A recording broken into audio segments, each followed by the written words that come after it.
हरे कृष्णा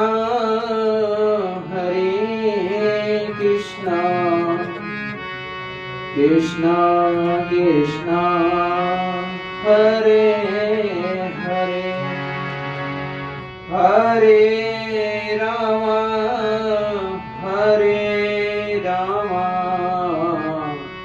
रामा रामा हरे हरे। बोल गोविंद भगवान की जय हो।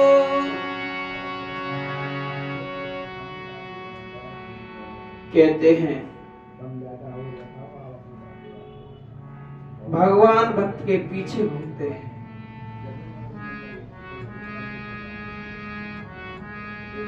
भगवान भक्त के पीछे घूमते हैं, किंतु भक्त आज कलयुग में देखते हैं भगवान को खोजने के मंदिर में जाते हैं।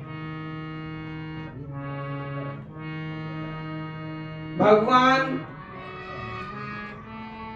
मंदिर में जाते हैं तो मंदिर में भगवान के दर्शन करते हैं, फिर आ जाते हैं, किंतु भगवान के दर्शन होते ही नहीं। हम दर्शन क्या करेंगे? हमारे गुरुवर कहते हैं दर्शन करना है ना ठाकुर का तो कान से करो।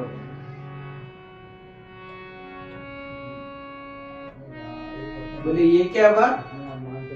भगवान ने आंख दी है दर्शन करने के लिए, तो हम कान से कैसे करें?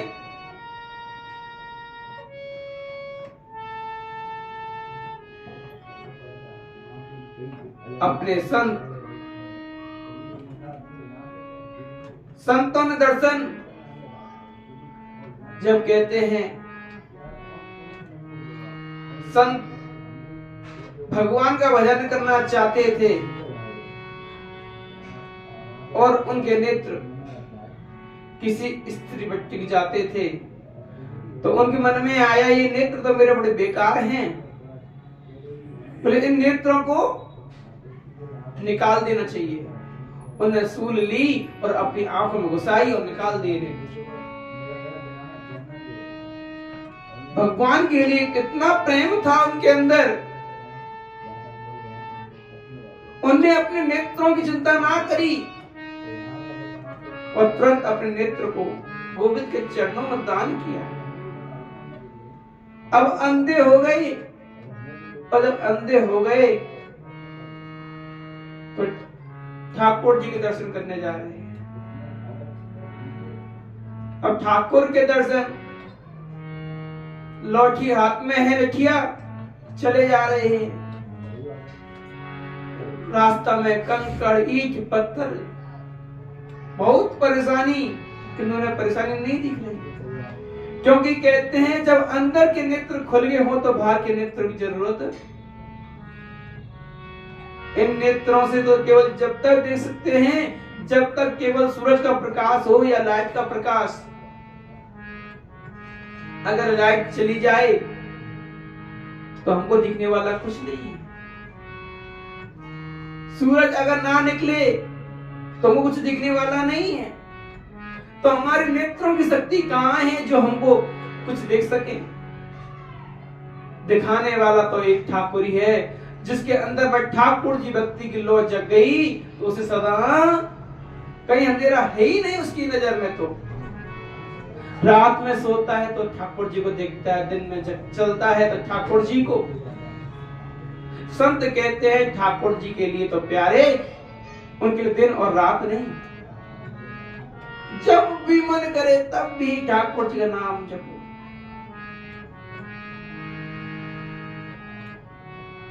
ये बड़ी ही रास्ता बड़ा कठिन है भैया, क्योंकि कहते हैं ना अगर किसी को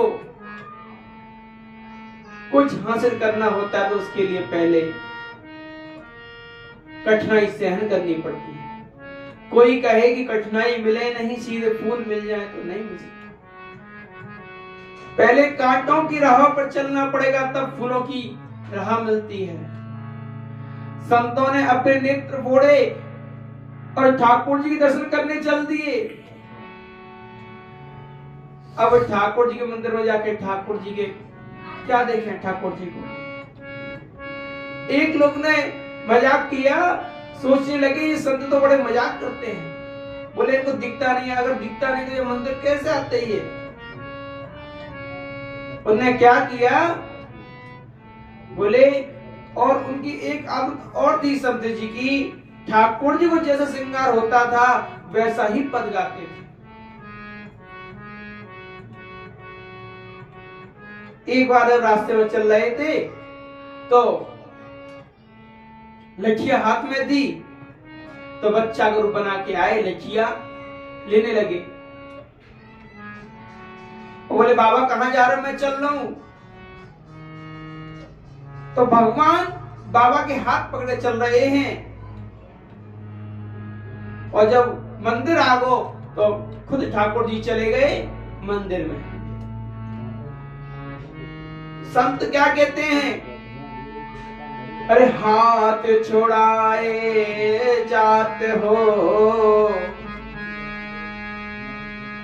नेवल जान के मोए, हृदय से जब जाओगे सबल बंदे को मोए। अरे हाथ छोड़ा के क्यों जा रहे हो?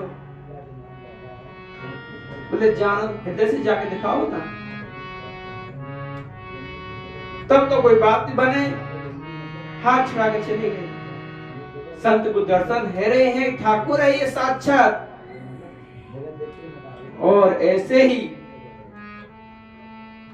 एक बार पुजारी ने कही, ये कैसे संत ने वैसे दिखे भी नहीं, और जिन्हें ठाकुर जी जैसे श्रृंगार करे वैसा पद गावे।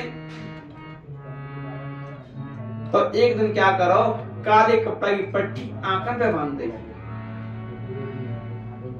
और ठाकुर जी को नंगो बैठाल दियो, और बाबा से कहने लगे, बाबा ओ बाबा बता ठाकुर जी ने आज कौन से वस्त्र पहने हैं?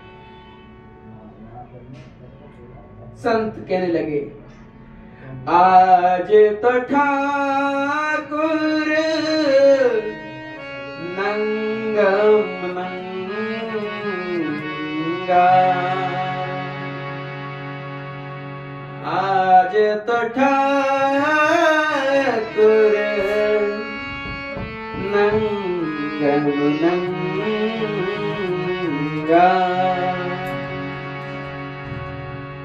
ठाकुर जी को इतना अंदर की जो भक्ति जगे ना, तो बाहर कुछ नहीं दिखे, किंतु अंदर सब कुछ दिखे।